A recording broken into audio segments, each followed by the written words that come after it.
ছেলে মেয়েদের লালন পালনের ক্ষেত্রে যখন আপনি মেয়ের বিবাহ দিতে যাবেন তখনও ভালো ছেলে দেখবেন। কোন দিক দিয়ে? চরিত্রের দিক দিয়ে, দিনের দিক দিয়ে। নবী করিম সাল্লাল্লাহু আলাইহি ওয়াসাল্লাম তাই বলেছেন। কারণ আপনার মেয়ে আর ছেলের মাধ্যমে আবার ছেলে মেয়ে জন্মিবে, তাদের লালন পালন হবে। যদি এই আপনি যে মেয়ের বিবাহ দিতে যাচ্ছেন সেই ক্ষেত্রে ভালো ছেলে যদি বাছাই না করেন, তাহলে হবে কি, যেই ছেলে মেয়েগুলি জন্মাবে, বাবা খারাপ বেনামাজি, আবার ছেলে মেয়ে কোত্থেকে নামাজি হবে? বাবা পাপ করে, হারাম খায়, ছেলে আবার হালাল খাওয়া, তো সৎ কি করে হবে, নে কি করে হবে? সুতরাং বিবাহ মেয়ের দেওয়ার ক্ষেত্রেও নবী করিম সাল্লাল্লাহু আলাইহি ওয়াসাল্লাম ইরশাদ করেছেন, ইযা খাতাবা ইলাইকুম মান তারদাউনা দীনাহু ওয়া খুলুকাহু ফাযাওয়িজুহু। তোমাদের কাছে কেউ যদি প্রস্তাব নিয়ে আসে, পয়গাম নিয়ে আসে, এমন ব্যক্তি যে ব্যক্তির দিন তোমার পছন্দ, দিনদার, নামাজি, ধার্মিক, ভালো ছেলে, অখলক এবং চরিত্রবান, নম্র, শান্ত, ভালো চরিত্রের, তার কোন রকমের খারাপ রিপোর্ট পাওয়া যায় না চরিত্রের দিক দিয়ে, এইরকম ছেলে যদি বলেন নবী সাল্লাল্লাহু আলাইহি ওয়াসাল্লাম যে দেখো ঘাস দেখে বকরি ছাগল বাঁধতে হবে। আমাদের দেশের জাহেল গ্রামদের কথা ছোট কাল থেকে আমরা শুনে আছি। মেয়ের বিবাহ দিতে যেত আমাদের দেশের মন্ডল মাতাব্বররা, আর বলতো যারা ঘাস দেখে বকরি বাঁধবি না, মানে মেয়ের বিবাহ দিলে দেখতে হবে যে ধন সম্পদ আছে কিনা, জমি জায়গা আছে কিনা। নবী করিম সাল্লাল্লাহু আলাইহি ওয়াসাল্লাম এই কথা বলেননি। দিন দেখো, আখলাক চরিত্র দেখো, ব্যবহার দেখো, আর নামাজ রোজা দেখো, তার ঠিক আছে। যদি না করো তাহলে পৃথিবীতে বিপর্যয়। যদি ভালো একটা ছেলে, চরিত্রবান ছেলে পেলে, নামাজি ছেলে পেলে, না না না, ওর কিছুই তো নেই, গরিব ছেলে, কি খাওয়াবে, কি করবে, দিলেন না, তাহলে পৃথিবীতে বিপর্যয় সৃষ্টি হবে। এইভাবে মেয়ের বিবাহ হবে না, বিবাহ হবে না, বিবাহ হবে না। ভালো ছেলে পাবো, ভালো ছেলে পাবো, পেলেন না। শেষ যখন 25-30 মেয়ের বয়স হয়ে গেল, তখন রিটায়ার্ড হয়ে গেল, আর কেউ আসে না, কেউ আসে না। এখন পেরেশান যে কোনো একটা ছেলে পেলে ধরিয়ে দেবো। আপনার মেয়ে বিএ পাস ছেলে আসে না, ম্যাট্রিক পাস ছেলে আসছে, 9-10 পড়া ছেলে আসছে, 8 পাস ছেলে আসছে, অনেক এরকম ঘটনা দিয়েছে। আসে না বিয়ে করার জন্য কেউ, আর বিয়ে করতে যায় না 25-30 বছরের মেয়েকে কেউ। সুতরাং এইরকম ভুল করবেন। নবী করিম সাল্লাল্লাহু আলাইহি ওয়াসাল্লাম একবার আলী রাদিয়াল্লাহু তাআলা আনহুকে একটি উপদেশ দিয়েছেন, সেই উপদেশটি শোনাই। আলী ইবনে আবি তালিব বর্ণনা করেছেন, তিরমিজিতে হাদিসটি রয়েছে, হাদিসটি হাসান। বলছেন রাসূলুল্লাহ সাল্লাল্লাহু আলাইহি ওয়াসাল্লাম একবার বলেন, কাল আল্লাহু ইয়া আলী, হে আলী, জামাইকে বলছেন, হে আলী, সালাসুন লা তুআখিরহা, তিনটি বিষয় বিলম্ব করিও না। আর আজকালকার শিক্ষার জামানায় অধিকাংশ মানুষ এই ক্ষেত্রগুলিতে বিলম্ব করছে। as-salatu ইযা আতাত, নামাজের যখন ওয়াক্ত হয়ে যাবে, নামাজের সময় হয়ে গেছে, তাড়াতাড়ি নামাজ পড়ো। এমন নয় যে না খেলাটা দেখে নি, না আমার কাজটা সেরে নি, পাক শাক সেরে নি, এই করিয়াছে, পরে নামাজ পড়ে নেবে। এখন তো 11:30-12টা হইলো, 2টোর সময় পড়লেও তো চলে জোহর।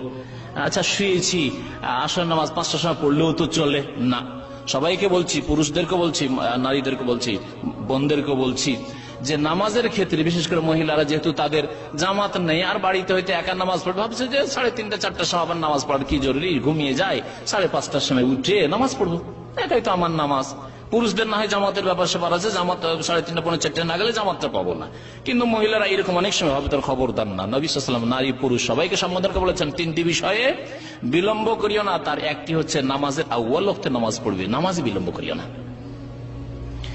আর কি বলছেন যে ওয়াল জানাজাতু ইযা হাযারাত, জানাজা মারা গেছে আর গোসল দেওয়া হয়ে গেছে, ব্যবস্থা হয়ে গেছে, এখন আর কোন রকমের আইনগত বাধা নেই, কোনো বাধা নেই।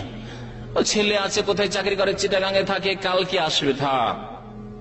ওই মেয়ে আছে অমুক ডিস্ট্রিক্টে আছে, সে আসতে পারবে না, থাক না, কোনো অপেক্ষা নাই, ব্যবস্থা হয়ে গেছে জানাজার, তাহলে তাড়াতাড়ি জানাজার নামাজ পড়ে দাফন করে দাও, দাফনে বিলম্ব করিও না। যত তাড়াতাড়ি তাকে পৌঁছে দিবে ততই তার জন্য কল্যাণকর হবে।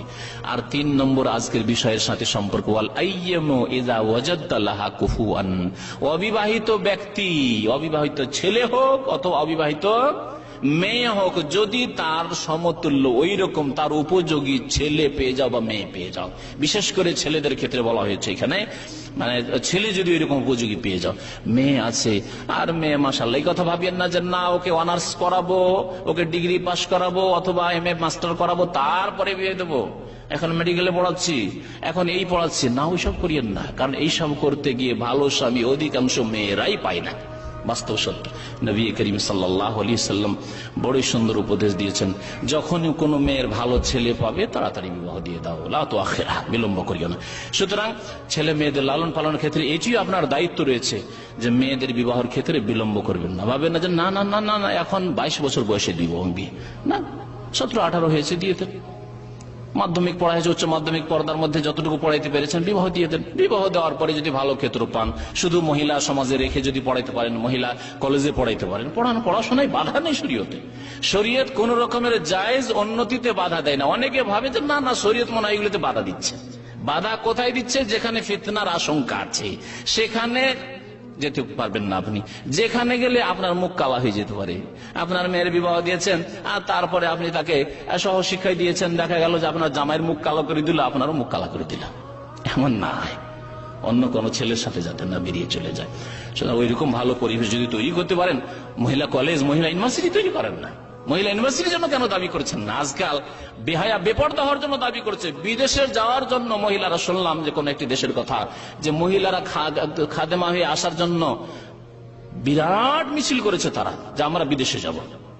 হ্যাঁ, ঢাকা ইউনিভার্সিটির মেয়েরা, যুবতীরা, তারা মিছিল করলো যে আমাদেরকে কেন রাত্রে যেতে হবে, রাত্রে আমাদেরকে বের হইতে দিতে হবে।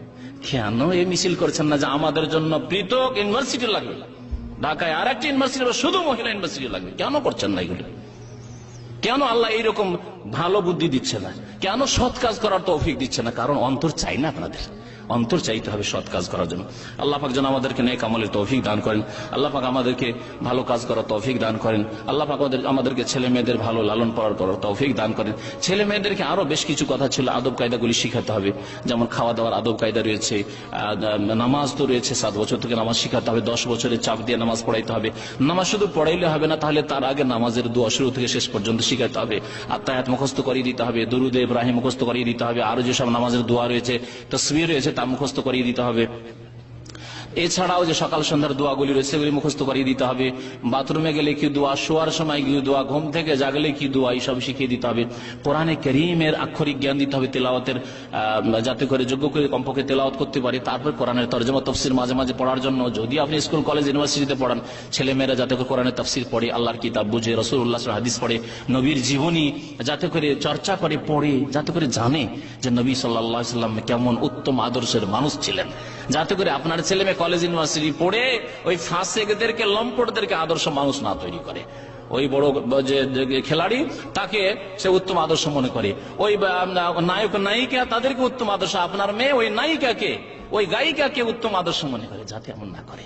যদি আপনি নবী সাল্লাল্লাহু আলাইহি জীবনী পড়ান, নবী সাল্লাল্লাহু বিবিগণের জীবনী পড়ান, তাহলে আদর্শ মনে করে মা আয়েশা রাদিয়াল্লাহু তাআলা আনহা, আদর্শ মনে করবে খাদিজা রাদিয়াল্লাহু তাআলা, আদর্শ মনে করে ফাতেমা রাদিয়াল্লাহু তাআলা আনহা, আদর্শ মনে করবে নবী সাল্লাল্লাহু আলাইহি ওয়াসাল্লামের সাহাবিয়াতদেরকে, তাবেঈনদেরকে। এইভাবে সৎ হবে, নেক ছেলে মেয়েরা হবে। আল্লাহ পাক যেন আমাদেরকে নেক ছেলে মেয়ে দান করেন।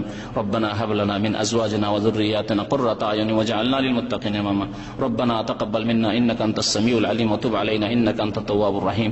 ওয়া সাল্লাল্লাহু আলা নবিয়িনা মুহাম্মদ ওয়া আলা আলিহি ওয়া সাহবিহি আজমাইন।